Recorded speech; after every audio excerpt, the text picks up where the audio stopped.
Hello, I'm Lizzie and this is Lizzie Reads, and welcome to my Back to Fantasy Journey Round 2 YA edition.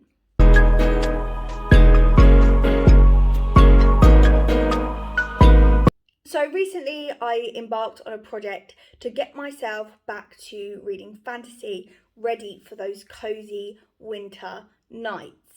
That are coming very shortly, and in the first part I detailed the 6-point journey which I intend to go through to get myself to that point. So the first round was middle grade and now we're moving on to YA. So I'm starting with some YA fantasies. I'm going to read 3 books in this video.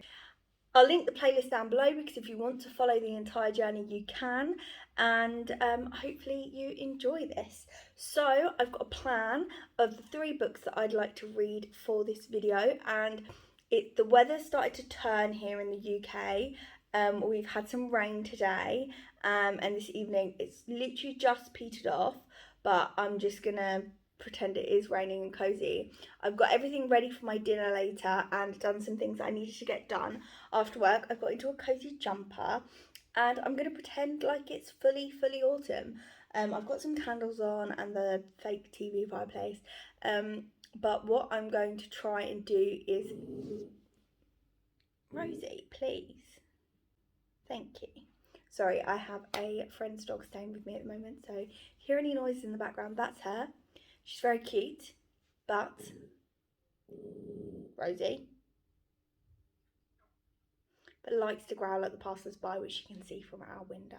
What I am going to do is tell you the books that I'm going to read. I don't want a super long intro.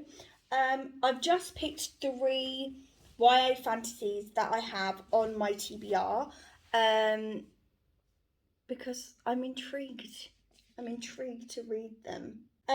So the first book I think I'm going to read is The Year of the Reaper by Micaiah Lucia, and this is just one that I got in a Fairy Loot box, and it looks like quite a fast-paced read, very standard YA, and yeah, so I think that this might be a really good one to start with, just like really ease myself in because it's so short, and then once it's done, and then if I like it, hopefully I do. Then next I'm going to read Bridget Kemmerer's Defy the Night. Bridget Kemmerer wrote A Curse So Dark and Lonely, I think. I haven't read A Curse So Dark and Lonely, but it's one of those sort of like YA classics from more recent years that everyone sort of seems to rave about. So this was my first Fairy Loot book I ever got, so I wanted to read this one for a while. And hopefully I enjoy it and it's a nice fast-paced read. There is an audiobook of this one as well.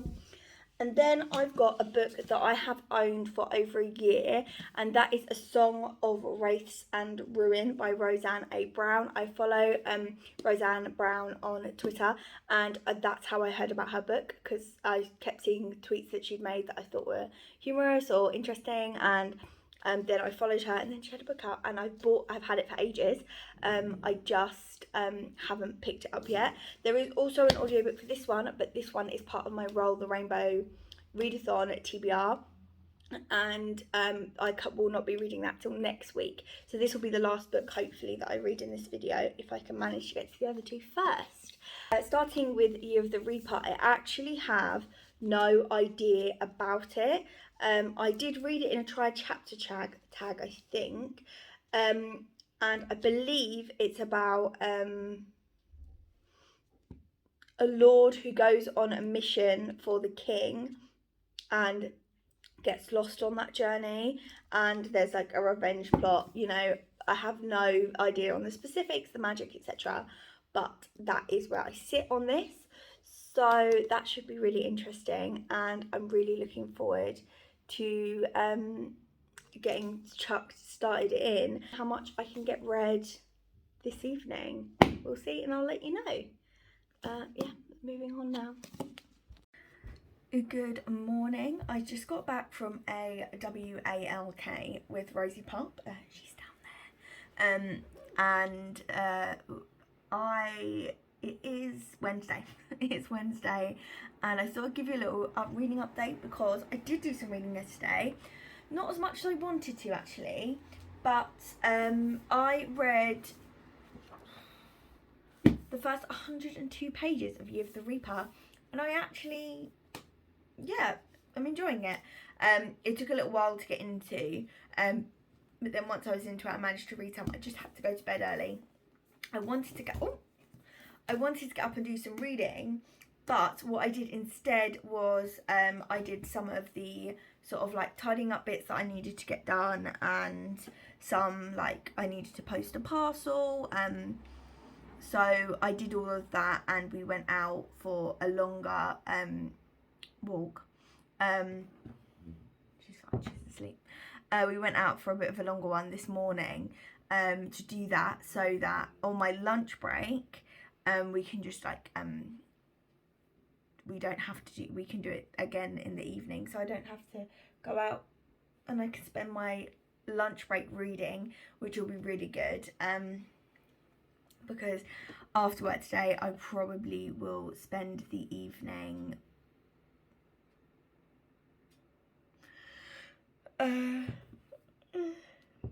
after work's finished, I'll probably spend the evening with Tom, as he will probably watch a film or something, so we'll see how we get on. But I'm glad to have started, and we'll see how I'll let you know when I get some more reading done. So let's just go for it, shall we? A little afternoon update. I'm now up to page 212 of Year of the Reaper. I'm definitely going to finish tonight. I'm really enjoying this. It's really easy. There's not been too much development in terms of like expansive world, expansive magic system. It's all like very either unambiguous or very straightforward.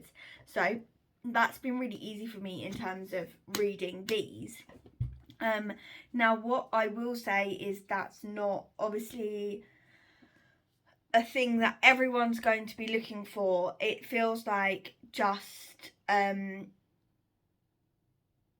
it's very much running on vibes, and the vibes aren't very strong, the plot isn't very strong, the characters are probably the strongest part, but not, I wouldn't say it's got characters to the level of a character-driven novel, if you see what I mean. It's not quite the same. It doesn't... so it's not quite the same in that sense, but I'm really enjoying it, and I can definitely say this is probably more for the sake of the fact that I haven't been in a fantasy world like this for such a long time. But I think that that's helping, the fact that it's just really easy, really fast, like nothing like really.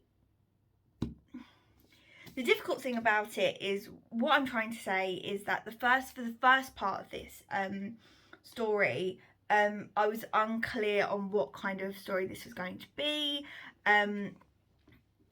So I'm actually going to tell you now about the plot a little bit later, but I've only just figured it out, and that's kind of part of what I'm talking about. Trying to figure out what to say with spoilers, because I didn't really find out the plot until like halfway, so it is a little bit confusing. Basically, Cass, who is from one of the families of a lord family from this kingdom that is warring with its neighbouring kingdom, he is sent off to do a lordly task at the age of 15, something to do with aqueducts, and he then doesn't come back for 3 years. Everyone thinks that he is dead, and the book starts from him returning to his hometown, his home city, and that obviously has a very lovely beginning, because he is returning to his family, or to his brother. He's returning to his brother and some people that really love and care for him. He is harbouring a secret about where he's been. It is clear that he's been captured and has been tortured in this time, but he's like harbouring a lot of secrets about the things that have happened to him. The war is now over because their king has taken a wife from the our neighbouring country, and peace is now ensued, which he is coming to terms with, because this wasn't the case when he was captured, and there's a lot going on there. But also he has some sort of like necromancy ability where he can see the dead and talk to the dead. You find out very, very, very early on. So that's kind of like all I knew. The second phase of this goes into sort of a mystery. There's someone seems to be targeting the royals and like just doing like things to people associated to the royals, and there's this like underlying mystery. But also he's like coming home, and he's just like experiencing life, seeing people he's come home to, and that's pretty much all that happens in the first 200 pages, or just a bit shy, less than 200 pages. But it's really hard to sort of quantify, because there feels like a lot's happening, but none of it feels like your standard linear story. Like nothing was what I expected. That's not necessarily a bad thing. It's not necessarily a good thing either. I think it was good. I think so far I'm enjoying it, and I'm enjoying that it's really easy to get into, and I'm really absorbed by the story. But I'm picturing like a medieval fantasy type place, but there's nothing that sort of, other than if you hear any growling in the background, it's Rosie Pup. She is not happy with the other dogs in the building because you can hear them barking.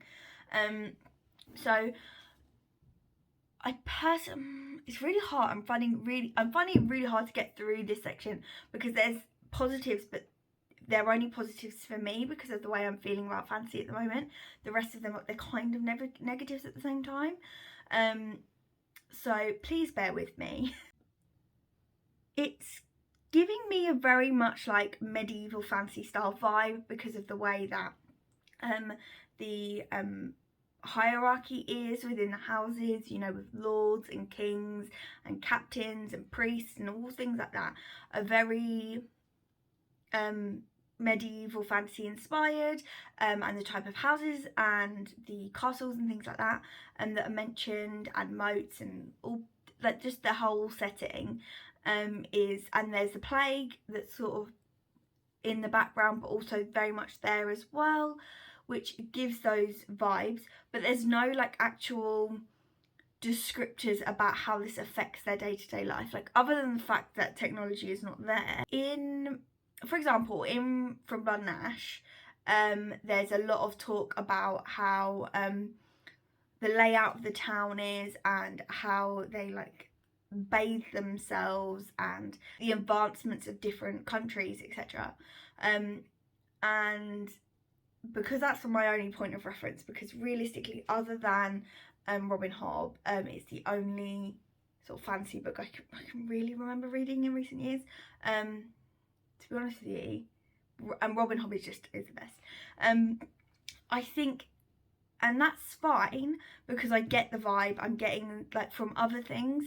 I just feel like it's probably not well developed enough, but potentially it's suiting me perfect. Like it's perfect for what I want right now. I actually would really like to carry on reading.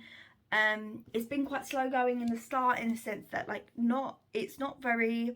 there's lots of different plot threads, and it's a very, very small book, and it is a standalone, so I don't know how it's all going to get wrapped up.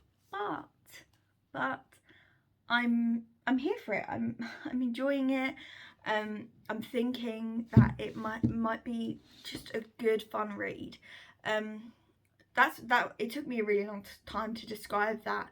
That it's not super detailed in many areas, but I like it that way at the moment, as this sort of like next step in my journey, which I suppose is what this video is all about, but just to know. Hello, it's the next day, and this morning I finished Year of the Reaper by Makia Lucia, and I finished Year of the Reaper, and this is Under the Dust Jacket, which I think is really lovely. It's a really lovely design. I like the spine. Just plain patched pages though, which is fine. I enjoyed it. So it's very similar to what I said previously in previous clips. I really enjoyed how it's really fast, really easy to read. There's not too much to think about. However, I had just under 100 pages to read this morning, and so much happened in those 100 pages. I was spun for a loop. I thought, what on earth is going on here? I couldn't work it out, and yeah, I'm a little bit. It was like I knew what was going on. Obviously, I could follow the story, but I was just so surprised that it was like the pacing was so middling. Like it wasn't super fast paced, but it wasn't slow. But it was just sort of a medium paced story, and then the last 100 pages, like some things took a 180 turn, and I wasn't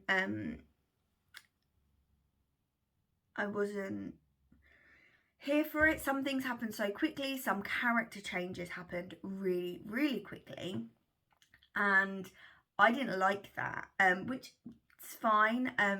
Well, not character changes, like they were alluded to throughout, but I felt like they weren't backed up. So alluded to the fact that Cass is this really hard, like brutal, like he's ruthless, and he's not shown to be ruthless.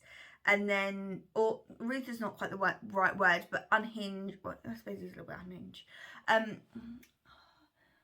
Like he's violent, like prone to anger. Like he's shown to be this kind of off the rails character, but that's never backed up. So I thought it was just like an image thing, like the way people perceived him because of the things that he'd been through. And then he does something at a certain point, which is a really small paragraph, but it has a massive impact.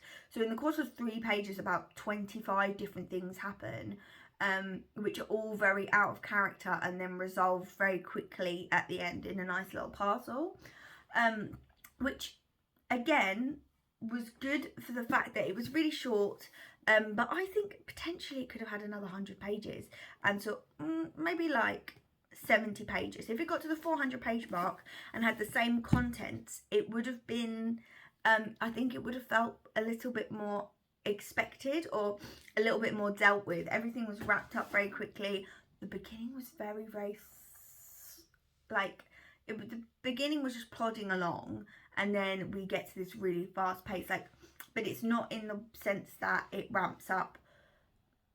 It was too jarring. Sometimes obviously you do get a bit more fast paced towards the end. It was just very jarring. So next, but I'm gonna give it about 3 stars, I think, because I really enjoyed it for what it did for this process, and that was really useful. However, I will be next moving on to Defy the Night, with these beautiful purple sprayed edges.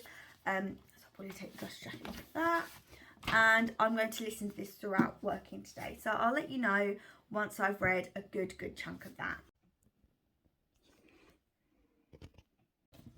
So it's been a little while for me, not for you, obviously. I haven't really read past chapter 3 of Defy the Night.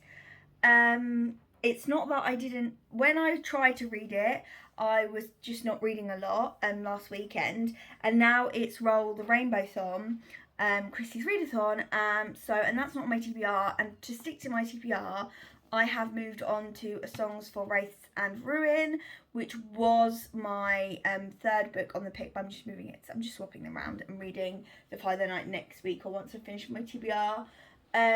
Again, I'm not really 100% sure what this is about, because it's so long ago that I heard about this and then didn't pick it up.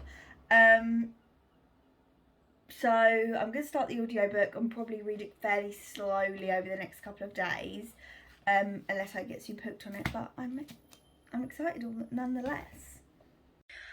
I didn't actually end up reading anything last night because life got in the way, but I just thought I'd let you know where I was starting at today, and I'm up to page 70, which I got to really quickly in the audio whilst I was doing stuff around the house, like getting dinner ready and stuff, and I was really gripped. The story was really interesting, so I was quite pleased to sort of be sucked into the story quite straight away, and it's very interesting. So the 2 main characters are Malik, and he basically is a refugee in this land because his country isn't respected amongst the other countries, and there's like giants, and like he has hallucinations, and there's basically they're trying to get into the city, and like they have a lot of trouble getting into the city, and then his little sister not accidentally, but his sister makes a wish to get into the city, and then this wish has repercussions in which his sister's being taken away, and he has to kill the princess Karina. And Karina is our other main character, and she is just finding out about like secrets of her like family's reign. She's got trauma because her sister and her dad died. I don't know how, but she's now been kept sort of under kind of a lock and key. She's not got the freedom that she craves, and she doesn't really want to be the queen eventually anyway. That's like a really like not a good synopsis of it, but it is what happens, but it's not like the right order or like necessarily the best synopsis. But it's really interesting, and so far I'm quite intrigued. I'll let you know. This angle lighting situation, not great, but I just finished work for the day. So happy to finish work for the weekend. A long one as well because I've got bank holiday on Monday. And I finished a song of Races and Ruin about half an hour ago. The audiobook proved really good listening for my work day. I only had about 3 hours to listen to throughout the whole day, but I could only listen to it on and off because not all of my work tasks can be completed whilst listening to audiobooks. But I finished it and I am over the moon. Mainly because I wanted to read this for a really long time, and I'm really glad I did. And I think I will definitely be jumping into the sequel. It definitely feels like a first part of the story. There's still so much more to learn, but it was nice. It was one of the more, not necessarily complex fantasy, because it wasn't hard or anything, but it goes more into fantasy elements than other books that I've read for this project.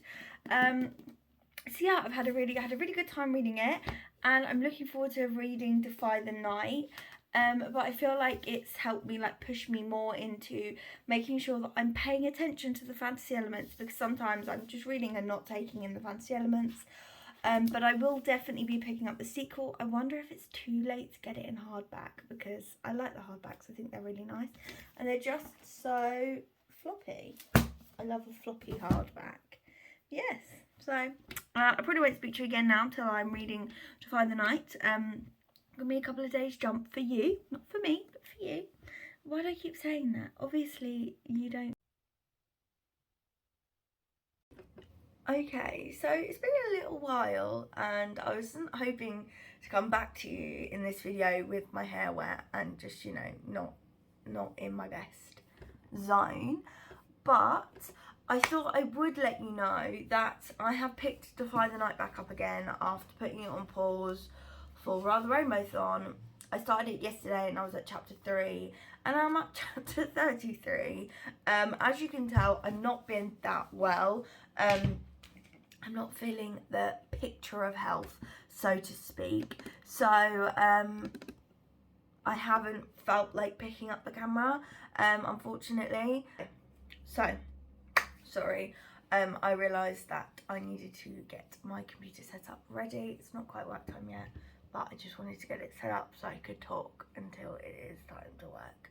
But yes, I've not been feeling that great, but I have been reading Defy the Night, and I'm really enjoying it. I've read that much in the space of not that much time at all. I listened to the audiobook yesterday, then in the evening I read in bed, and I'm really actually very much enjoying it. I don't know if I told you the synopsis before, but now I know it, I'm going to tell it to you. It's about a young girl called Tessa who is living in this world, this land, this country, where there is an illness that you need to have medicine once a day for. But the rich and the king and his king's justice is basically hoarding the medicine. She has a partner called Wes, and they're like kind of like steal. They're like little Robin Hoods. They steal to give to the poor, medicine to stop people from dying, and it's also from the perspective of Prince Coric, the King's Justice, so the one who is punishing said, what are they called? Said rebels, kind of. Coric is basically the one that is dealing with the punishment to those that are stealing the medicine. So yeah, it's very, very interesting.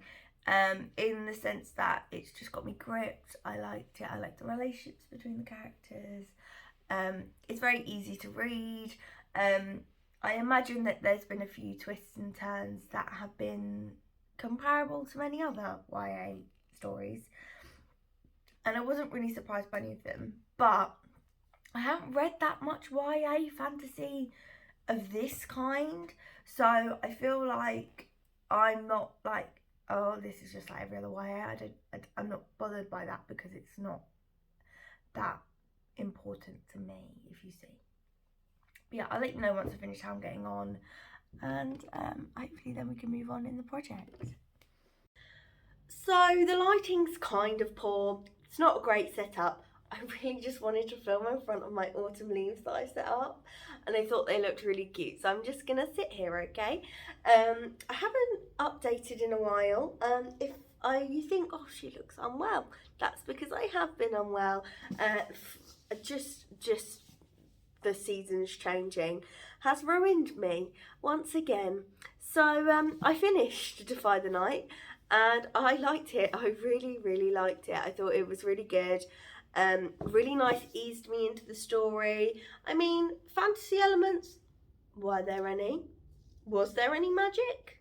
Or was it just a fantasy world setting? There was no magic. Was there supposed to be? Did I miss it? I don't know. I've been in a daze. But I listened to it and I really liked it, and it's definitely eased me in, and I feel like now I'm ready for some different kind of fantasy and I'm ready to move on. So really, every book that I've read in this vlog has really helped propel me forwards to what is coming, and that will be the next is the Rain Miles, which is what I'm reading next. Once again, this project is not shaping up in the way that I wanted it to, just because life seems to keep fucking getting in the way, and it's really annoying. So I'm really sorry about that, but I am going to try, and I've got a really cozy month and I've got so much going on, but fun things for vlogs, I hope, and I'm really hoping that you guys will enjoy that. So I'm going to close this off here and try and pull some editing magic and see what we can get from it. But thank you so much for watching, and I'll chat to you again soon. Goodbye.